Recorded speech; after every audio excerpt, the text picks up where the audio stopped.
स्वागत है आपका हमारे चैनल हाइपोथेसिस में। एक विचार जो मेरे मन में आया है, इसका किसी अन्य से पथ प्रांत से कोई जुड़ाव नहीं है। अगर ऐसा जुड़ाव दिखता है तो यह संयोग मात्र है। आज चैनल के माध्यम से एक कहानी, तर्क बढ़ा या प्रेम। स्वामी रामकृष्ण परमहंस के पास बंगाल के एक बड़े तार्किक मिलने गए। वे महापंडित थे। स्वामी रामकृष्ण को हराने गए केशव चंद्र सेन उनका नाम था। बंगाल ने ऐसा तार्किक फिर नहीं दिया। केशव चंद्र आदित्य तार्किक थे। उनकी मेधा शक्ति बड़ी प्रखर थी। सबको हरा चुके थे, किसी को भी हरा देते थे। सोचा अब इस गवार रामकृष्ण को भी हराया जाए, क्योंकि उन्हें ऐसा विश्वास था कि यह बंगाली के अलावा कोई दूसरी भाषा नहीं जानते हैं। अगर यह शास्त्र पुराण ही नहीं जानते तो इन्हें हराने में क्या देर लगेगी भला। और भी उनके सगे साथी पहुंच गए कि रामकृष्ण को हारता हुआ देखेंगे, लेकिन केशव चंद्र इस शास्त्र की लड़ाई में स्वयं ही हार गए। रामकृष्ण जैसे व्यक्ति को तर्क से नहीं हरा पाए, क्योंकि उन्हें हराया ही नहीं जा सकता।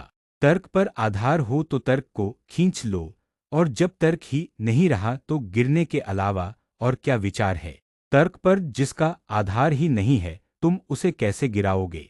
केशव चंद्र ने तर्क पर तर्क दिए और रामकृष्ण उठ उठकर उनको छाती से लगाते रहे और कहते रहे, क्या गजब की बात कही, वाह वाह, आनंद आ गया। वे जो साथ गए थे वह भी हतप्रभ हो गए, और केशव चंद्र भी थोड़ी देर में सोचने लगे कि मामला क्या है।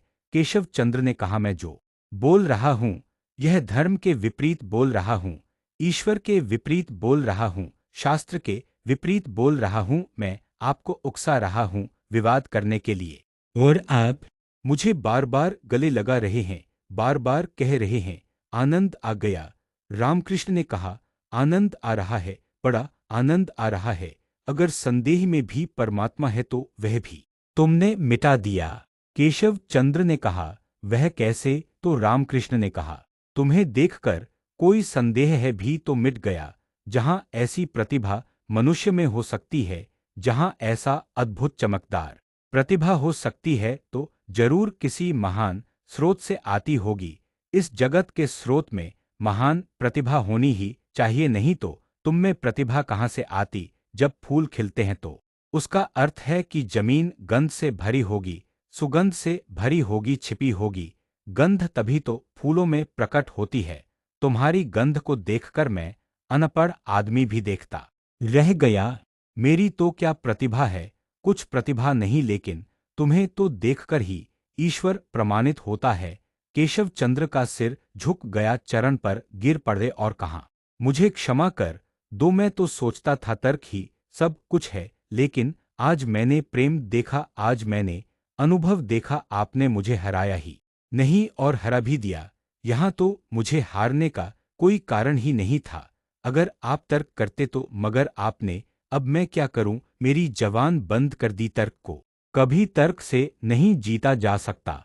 यदि आप तर्क करते तो मुझे हराना संभव ही नहीं था, किंतु आपने तो तर्क ही नहीं किया, बल्कि मेरी तारीफ ही करते रहे, मुझे प्रेम करते रहे, मुझ पर विश्वास करते रहे। अब जो तर्क ही नहीं कर रहा है, केवल प्रेम और प्रेम और प्रेम ही कर रहा है, तो उसको तर्क से कैसे हराया जाए। आज मैंने जाना है कि तर्क से भी बड़ा अनुभव और अनुभव से भी बड़ा प्रेम है, और प्रेम से सभी को जीता जा सकता है। इस कहानी को कहने का उद्देश्य यही है कि इस पृथ्वी और प्रकृति में केवल प्रेम ही निहित है।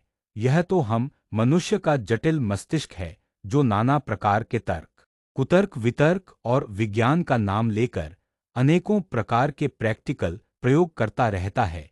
इस प्रकृति में इन चीजों का कोई स्थान नहीं है। प्रकृति में पेड़ पौधे, नदी, जल, वायु, आकाश, हम जहां तक भी देख पाते हैं, केवल और केवल प्रेम का साम्राज्य है।